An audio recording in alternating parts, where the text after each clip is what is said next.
I'm Superintendent Jeff Akins. I appreciate your time as we spend the next few minutes going over some important safety and security information. When we hear about something dangerous happening at a school anywhere, it reminds me, our teachers, our staff, our students, and our parents are all so important to keeping our campuses safe. Please know, we take security procedures seriously. We are prepared, and we are always improving our procedures and reinforcing our training. This will be an overview of some important security information. You can find out more details in 3 ways. Visit our school district website, talk to your principal, or call school security. Their number is 813-623-3996. First, let's touch on one of the main ways we all work together to keep campuses safe. See something? Say something. Here's how it works.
See something? Say something to an adult. It just takes a minute, but it has the power to change lives. Next, District Security Chief John Newman will talk about our campuses and how we respond to concerns.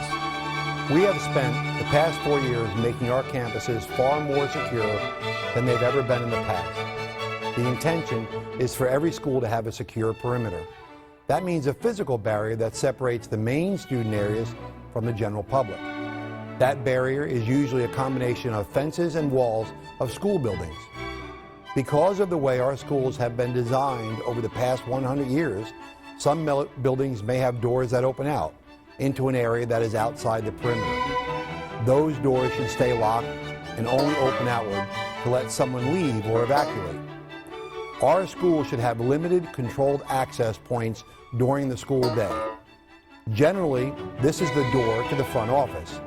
In some cases, it's a hallway door that the front office can see with a direct view. In schools where the office staff does not have a direct view of the main door, a camera and a door buzzer system should be used. If your school does not have these security measures, or there is a facility issue that is preventing it, please let your principal know. They'll contact our operations division to get it fixed. We also use other security measures that we don't talk about so they remain effective. And your school should have an emergency response team and an emergency plan. The next thing we'll cover is a site threat continuum. This is the range of ways our schools respond to a threat. It goes from the least severe to the most severe. You may recognize this color-coded chart. You can find this information on each school campus. The decision to change from one level to another is made by the principal working in conjunction with school security and law enforcement. This is an overview. If you'd like to know more, please take our Threat Continuum training. It's available for all employees on our district's professional development online portal. The first level is controlled access. This is the routine protocol for controlling and managing a campus. It directs visitors to limited access points or entrances on the campus. The next level is monitored access.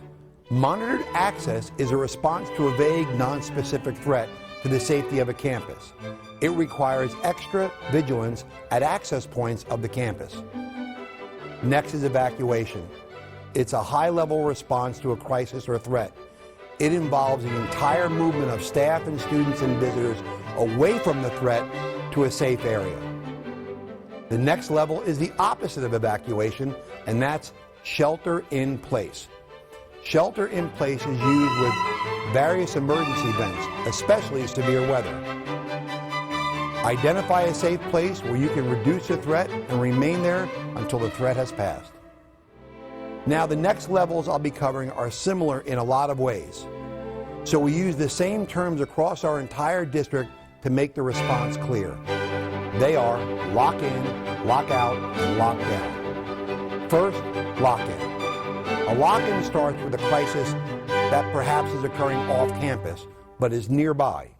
Students and staff and visitors, they're secured in the campus and don't leave the campus until the threat has passed. Next up is lockout. A lockout comes when there may be a threat on campus, but it's not an active threat. In a lockout, any movement on campus is strictly controlled. Typically, outdoor activities and even class changes may be stopped for a period of time during a lockout.